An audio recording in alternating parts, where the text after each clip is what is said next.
Hoje é quarta-feira, dia 20 de janeiro, dia de São Sebastião Mártir. Muitas comunidades celebram esse grande santo de Deus, testemunha vibrante de uma fé que se entrega, que crê e que dá a vida quando é preciso.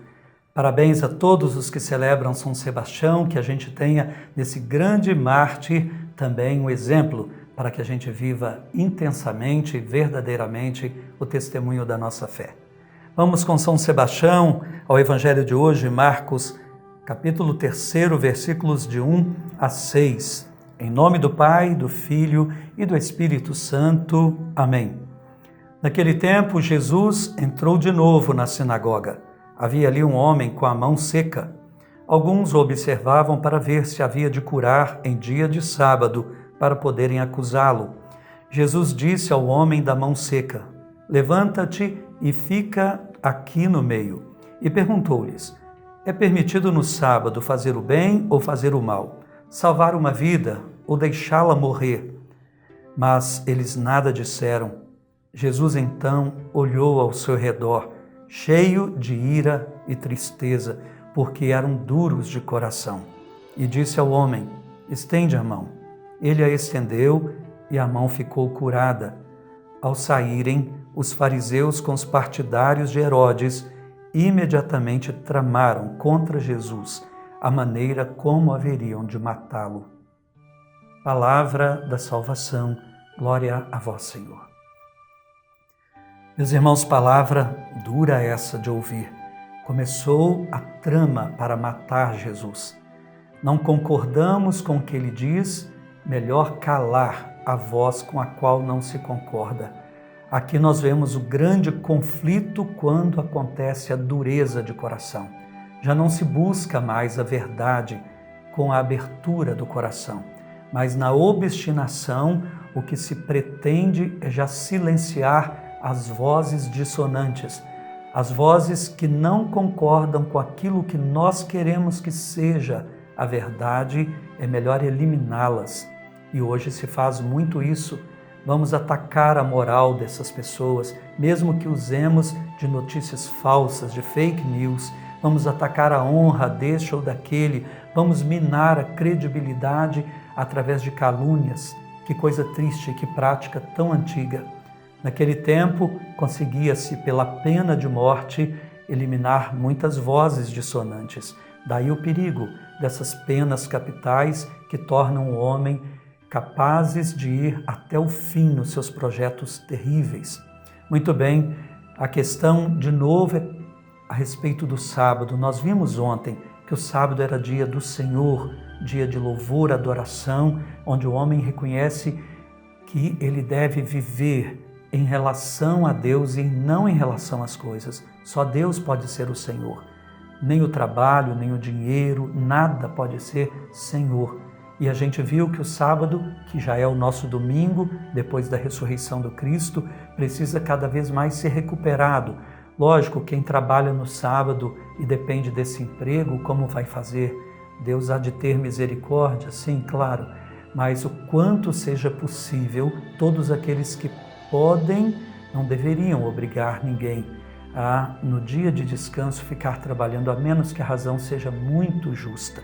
Bem, aqui eles não concordam com as interpretações que Jesus dá ao sábado. O sábado foi feito para o homem e não o homem para o sábado. Jesus agora faz questão de tentar ainda mostrar para eles o escândalo da dureza do coração, como eles estavam interpretando a fé e as suas práticas religiosas longe da vida, o que não fazia nenhum sentido.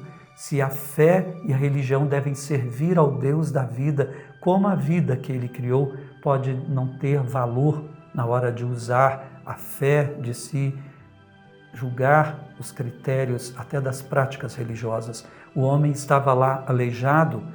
É lícito, é correto ou não curar esse homem no dia do Senhor, no dia que Deus, o dia do Deus Criador desse homem? É correto ou não? É correto ou não salvar uma vida no dia do sábado? Será que vocês não conseguem discernir isso? Responder uma coisa tão óbvia? Mas eles já não queriam mais compreender nada. A dureza do coração deveria marcar posição contra Jesus. para ter argumento para eliminá-lo. Aqui vemos o perigo da dureza de coração. Todos nós devemos avaliar se o nosso coração não vai ficando endurecido no ponto de vista que a gente defende a qualquer custo. Isso pode acontecer em todas as áreas da vida. E na religiosa se torna pior ainda. São Pedro vai dizer na sua carta que nenhuma profecia é de interpretação pessoal, porque é a comunidade igreja que deve interpretá-la. Então nós devemos ter muito cuidado quando alguns grupos começam a fazer interpretações muito particulares, destoando da igreja, milenar, que tem essa vivência. Claro, sempre podemos ir elucidando cada vez mais a verdade, mas quando vira obstinação, gerando uma prática que não condiz com o amor, há que se duvidar. Rezemos, meus irmãos. Deus da vida, o Senhor está revelando cada vez mais para nós que Jesus é de fato a verdade para que nós interpretemos todas as coisas, e Ele vai dizer para nós que o amor ao Senhor, a Deus sobre todas as coisas, e o amor ao próximo são o resumo da lei, de todos os mandamentos. Ajuda-nos, Senhor, a ter isso diante dos olhos, ajuda-nos a buscar a verdade de coração aberto, ajuda-nos a querer crescer sempre, aliado sempre à interpretação que a igreja que o Senhor deixou vai nos ajudando a conhecer cada vez mais profundamente.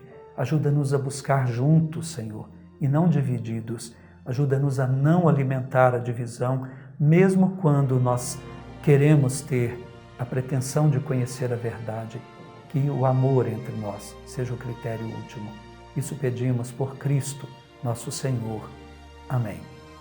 O Senhor esteja convosco, Ele está no meio de nós.